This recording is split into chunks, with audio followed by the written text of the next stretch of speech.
from Amatullah from New Jersey, USA. What are your views regarding the killing of the black American George Floyd by a white policeman few days ago?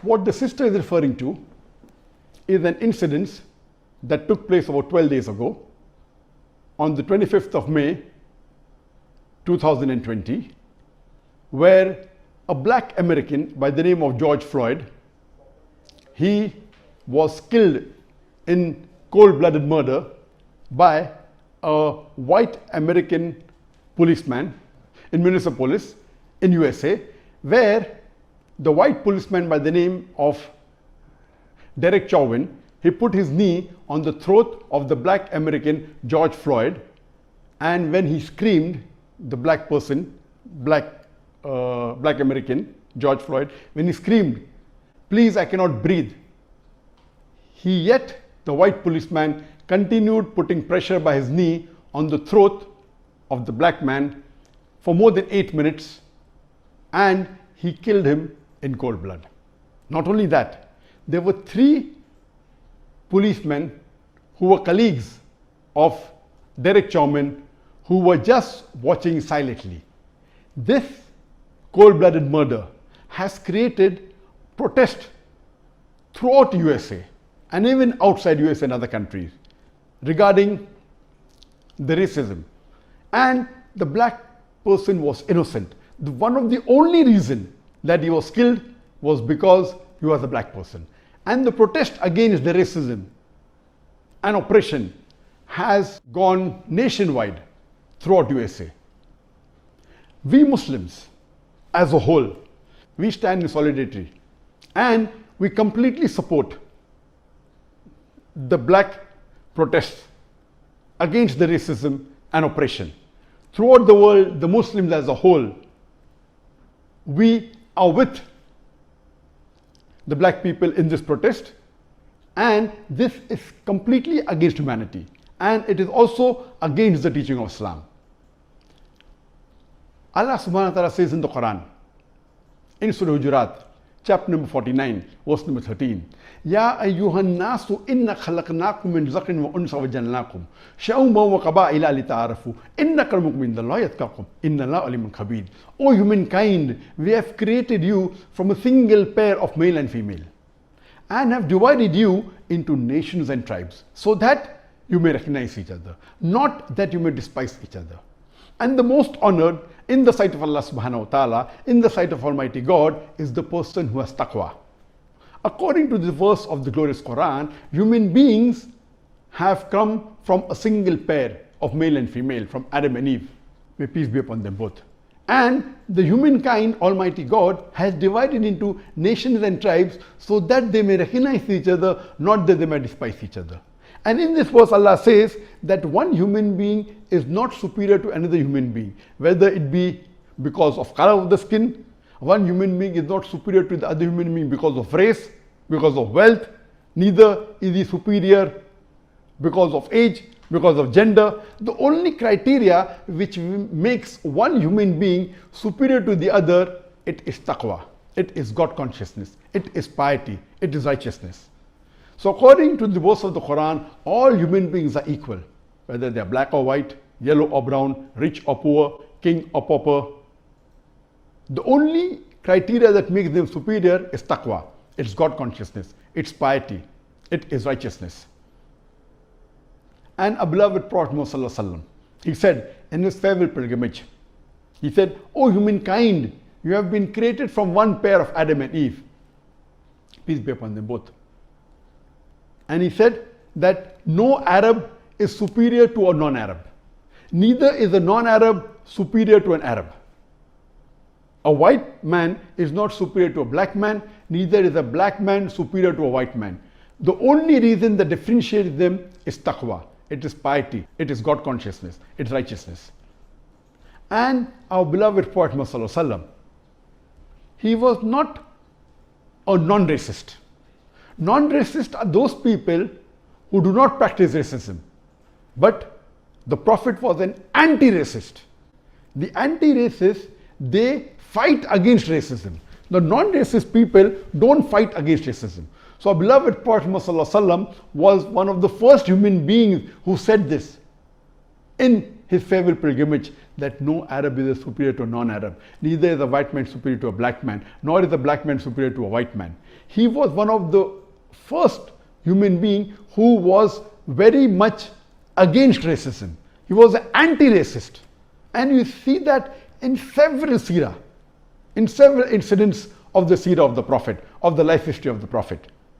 And we know that when the Prophet, peace be upon him, migrated to Medina, and when they built the mosque, he told Bilal, may Allah be pleased with him, who was a black Abyssinian slave. He told him to give the azan, the call for prayer. Imagine, there were so many people, Arabs of superior races, of high lineage, but he chose a black Abyssinian slave, Bilal, may Allah be pleased with him, to give the call for prayer. And similarly, when he did Fateh Makkah, when he came back to Makkah and when he was victorious, he told the same person, the black Abyssinian slave, Hazrat Bilal, may Allah be pleased with him, to give the adhan. He chose him in preference to all the other companions he had. There were many other Arabs of high lineage coming from a royal family, many of the Sahabas, but he chose a black person. This shows that the Prophet, peace be upon him, did not differentiate between two human beings only because of color. And Allah says in the glorious Quran, Allah says in Surah Nisa, chapter number 4, verse number 135, that Ya ayyuhal lazina amanu, O you believe, stand out firmly for justice as witness to Allah subhanahu wa ta'ala, even if it be against yourself, against your parents or your relatives, whether it be rich or poor. Allah protects all. So this verse of the Quran says, when you stand out for justice, you should be firm, even if it be against yourself, even if that justice is against your parents, against your relative, whether it be rich or poor. Standing for justice is of very high importance in Islam.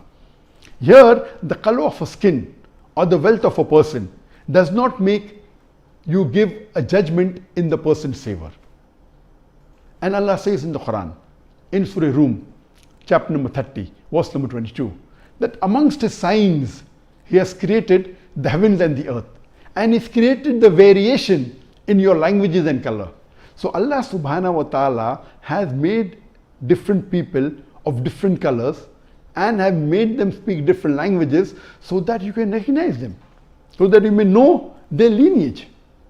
It is not to oppress one person over the other, but it is for recognition, so that you may recognize each other, not that you may despise each other. And Islam, besides being anti-racist, it practically demonstrates universal brotherhood in various aspects of life. And the best example I can give you is Hajj. In Islam, the fifth pillar of Islam is Hajj. Every Muslim who has the means and the health and the wealth to perform Hajj should at least perform Hajj, that is pilgrimage, to Makkah and the surrounding areas in the month of Hajj, at least once in his lifetime. And here you find that millions of people from different parts of the world gather. It is the biggest annual gathering where about 3 to 4 million people gather in Makkah and the surrounding areas. And the men, they're dressed up in 2 pieces of unsewn cloth. You cannot make out the person standing next to you, whether he's a king or a pauper, whether he's rich or poor. And you find people from all over the world, from America, from Canada, from UK, from Saudi Arabia, from Pakistan, from India, as well as from Bangladesh, from Indonesia, from Malaysia, all over the world, black, white, yellow, brown, rich, poor, dressed up in 2 pieces of unsewn cloth, white cloth. Labbaik Allahumma labbaik. Here I am, O my Lord, here I am, coming to the service of Allah subhanahu wa ta'ala only to worship Him. It is the best example of universal brotherhood. And if you know the history of Malcolm X, his name was Malik Shahbaz al-Hajj. When he went Hajj for the first time, I think it was somewhere in the 50s and 60s, that time the people were much less, he was shocked. When he performed Hajj, he was shocked. And he wrote in a letter, I can see tens of thousands of Muslims with blue-eyed blonde hair, mixing with black people. This I could not imagine can be a reality in USA. And he was shocked, and that made him change completely.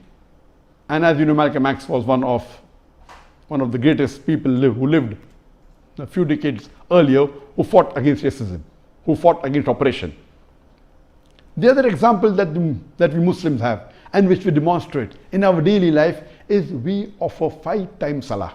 When we offer 5 times salah in congregation, in the mosque, when we stand for salah, we Muslims, the men, they stand shoulder to shoulder and feet to feet. The person next to you, irrespective whether he's rich or poor, whether king or pauper, whether black or white, whether yellow or brown, when we Muslims stand for salah, we stand shoulder to shoulder. We practically demonstrate universal brotherhood minimum 5 times a day in our life.